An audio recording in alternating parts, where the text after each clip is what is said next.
Hello दोस्तों, स्वागत है आपका हमारे यूट्यूब चैनल कैन पॉइंट पर। दोस्तों, हम आपके लिए लेकर आए हैं NISM series 8 equity derivatives certification examination से जुड़ी हुई पूरी सीरीज़, जहां आपको सारे ही चैप्टर के MCQs देखने को मिलने वाले हैं। दोस्तों, इन MCQs से बाहर एक भी क्वेश्चन नहीं जाने वाला है। तो अगर आप भी NISM सीरीज़ 8 की तैयारी कर रहे हो तो सारे वीडियो ज़रूर देखिएगा। आज की वीडियो में आपको चैप्टर 1 बेसिक्स ऑफ डेरिवेटिव्स से जुड़े हुए MCQs देखने को मिलने वाले हैं। तो आइए शुरू करते हैं। ये रहा आपके सामने first question. What is a derivative? Option A, a type of financial assets. Option B, a contract और product whose value is derived from another assets. Option C, a physical commodity. Option D, a form of currency. तो दोस्तों इसका answer होगा option B, a contract और product whose value is derived from another assets. चलते हैं दूसरे question पे। In which century did European trade fairs see sellers signing contract promising future delivery of the item they sold? 10th century, 11th century, 12th century और 13th century? तो दोस्तों 12th century इसका सही उत्तर होगा। चलते हैं तीसरे क्वेश्चन पे। When did SEBI set up a committee under the chairmanship of Dr. L.C. Gupta to develop a regulatory framework for derivatives trading in India? Option A, November 18, 1995. Option B, November 18, 1996. Option C, March 17, 1998. Option D, June 1998. तो दोस्तों इसका answer होगा option B, नवंबर 18, 1996। दोस्तों doctor LC Gupta committee जो है वो आपके लिए बहुत ही ज़्यादा इम्पोर्टेंट है, जिसको हम आगे के चैप्टर्स में पढ़ने वाले हैं। तो इसको आप ध्यान से पढ़िएगा जब भी आप डॉक्टर LC गुप्ता कमेटी के बारे में पढ़ें। Question number 4, what is a forward contract? Option A, a standardized contract trade on a exchange, a contractual agreement between two parties to buy sell an assets at a future date of a pre-decided price. Option C, a contract that gives the right but not the obligation to buy or sell an assets. Option D, an agreement to exchange cash flow in the future. Forward contract की बात यहाँ पे की गई है दोस्तों, तो इसका आंसर होगा option B, a contract agreement between two parties. दो पार्टीज़ के बीच में जो एग्रीमेंट होता है बाय और सेल का, और उसकी जो डेट होती है वो फ्यूचर डेट होती है, प्री डिसाइडेड प्राइस भी यहाँ पे प्री डिसाइड होती है, तो इसी को हम बोलते हैं forward contract. Question number 5, which of the following is not one of the 3 type of participants in the derivatives market? इनमें से कौन सा जो है वो पार्टिसिपेंट नहीं होता है डेरिवेटिव्स मार्केट में? Option A, hedgers. Option B, traders. Option C, arbitrage. Option D, investor. तो दोस्तों इन्वेस्टर जो है वो इसमें 3 जो टाइप के पार्टिसिपेंट होते हैं वो डेरिवेटिव्स मार्केट में, वो इन्वेस्टर नहीं होते हैं। इन्वेस्टर इक्विटी मार्केट में होते हैं, तो इसका ऑप्शन होगा D. Question number 6, what are the 2 main type of derivatives market? Derivatives market के कौन से 2 मेन टाइप है? Equity and bond market. Option B, exchange traded and over the counter OTC derivatives. Option C, commodity and currency market. Option D, stock and future market. तो दोस्तों इसका answer होगा option B, exchange traded and over the counter derivatives, जिसको OTC कहा जाता है। चलते हैं question number 7, which of the following is a specific functions of the derivatives market? Option A, increasing market volatility. Option B, improving price discovery based on actual valuations and expectations. Option C, limiting access to high risk investment, reducing overall market liquidity. तो दोस्तों ये derivatives market का specific functions की बात कर रहा है।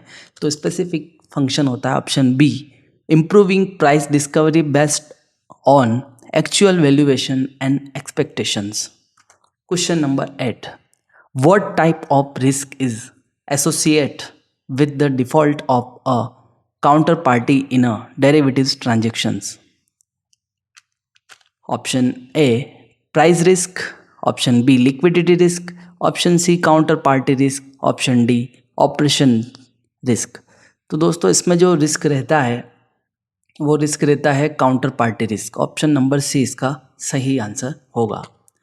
Question number 9, which of the following is not mentioned as an underlying assets for derivatives. Option A gold, option B natural gas, option C real estate, option D foreign exchange. तो ये दोस्तों पूछ रहा है कि अंडरलाइंग एसेट्स फॉर डेरिवेटिव्स इनमें से कौन सा मेंशन नहीं है। तो इसका आंसर होगा option C real estate. Question number 10, which group in the 13th century frequently sold their wool up to 20 years in advance to foreign merchants। 13th century की बात यहाँ पे हो रही है। जो वूल बेचा जाता था एडवांस में फॉरेन मर्चेंट्स में, उसकी बात यहाँ कर रहे हैं। तो कौन सा ट्रेड की ये बात कर रहे हैं देखते हैं। Option A European trade fair merchant, option B English Christians monasteries, option C Japanese rice producer, option D Dutch tulip traders. तो ऑप्शन बी इसका सही आंसर होगा, English Christian monasteries. Question number 11, what did the committee chaired by Dr. L.C. Gupta recommend regarding derivatives। L.C. Gupta committee ने यहाँ पे क्या recommended किया है उसकी यहाँ पे बात हो रही है। Option A derivative should B trade freely without regulations, derivative should B declared as commodities, derivative should be declared as securities, derivatives trading should be banned। तो डॉक्टर एल.सी. गुप्ता ने क्या कहा था दोस्तों, derivative should be declare as security. उन्होंने security इसको declare करने के लिए कहा था। चलते हैं अगले क्वेश्चन करते हैं। Question number 12, which of the following is true about forward contract.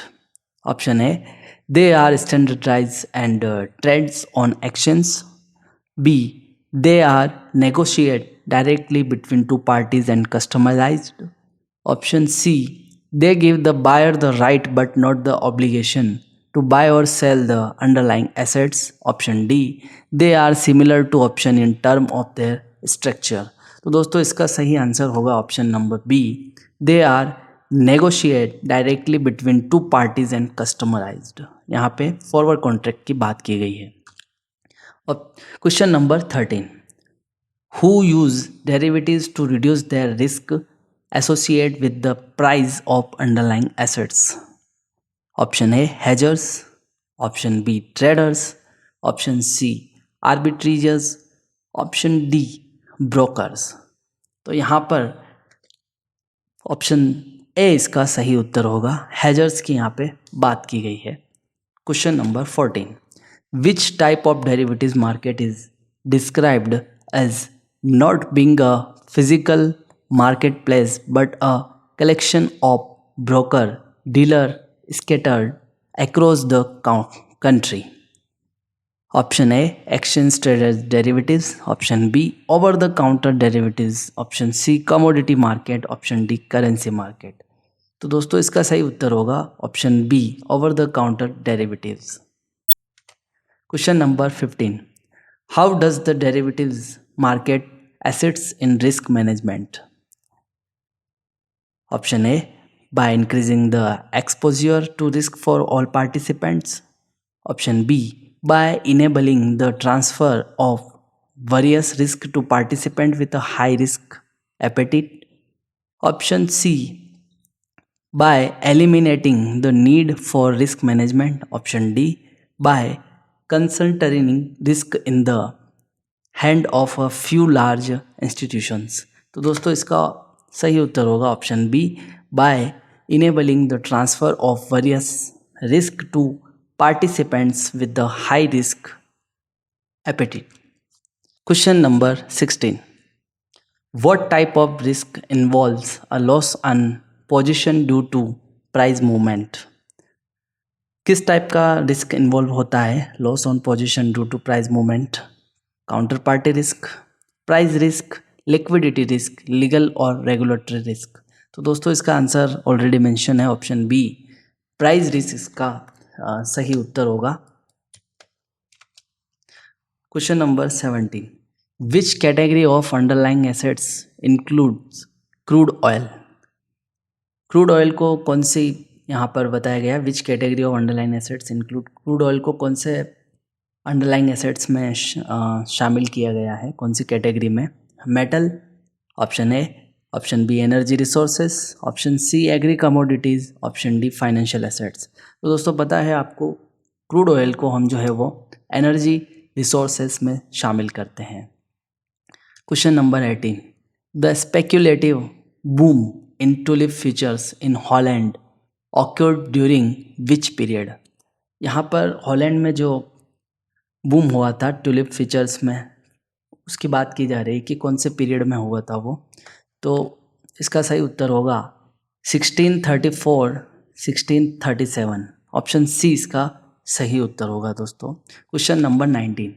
Who chaired the group set up by SEBI in June 1998 to recommended measures for risk containment in the derivatives market in India?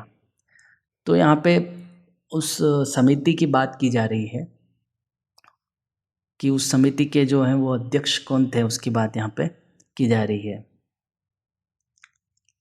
Doctor LC Gupta, option A, doctor JR Verma, option B, option C metropolitan stock exchange of India limited, option D SEBI chairman. तो दोस्तों इसका सही उत्तर होगा professor JR Verma. दोस्तों doctor LC Gupta के बाद जो कमेटी आपको पढ़नी होगी वो JR वर्मा कमेटी है, वो भी आपके एग्जामिनेशन के लिए इम्पोर्टेंट है। तो दो ही ये आपको कमेटियाँ है जो ज़्यादा अच्छे से पढ़नी है, इस पर भी हम डिस्कस करेंगे आगे के चैप्टर्स में। Question number 20. How do future contract differ from forward contracts? Option A, future contract are traded on an exchange and are standardized. Option B, future contract are customized agreement negotiate directly between two parties. Option C, future contract give the buyer the right but not the obligation to buy or sell the underlying assets. Option D, future contracts are a type of swap agreement. दोस्तों इसका जो सही उत्तर होगा option number A, future contract are trade on an exchange and are standardized. चलते हैं question number 21. Which market participant try to predict future movement in prices of underlying assets and take position in derivatives contract based on their views? Option A, hedgers, option B, traders, option C, arbitrageurs, option D, investor. तो दोस्तों इसका सही answer होगा option B, traders, जिसको हम speculators भी कहते हैं। Question number 22. What has contribute significantly to the growth of OTC derivatives market in recent years? किसने कंट्रीब्यूशन किया है उसकी बात यहाँ पे की जा रही है OTC डेरिवेटिव्स मार्केट में कुछ हाल के कुछ वर्षों में। तो ऑप्शन ए है deregulations of financial markets. Option B, advancement in information technology. Option C, increase in commodity prices. Option D, higher interest rate. तो इसका सही आंसर होगा option B, advancement in information technology. जो अभी एडवांसमेंट आया है information technology में, जिसको हम IT सेक्टर कहते हैं, उसकी वजह से यहाँ पर OTC डेरिवेटिव्स मार्केट में जो है वो बहुत ज़्यादा कंट्रीब्यूट हुआ है। चलते क्वेश्चन नंबर 23.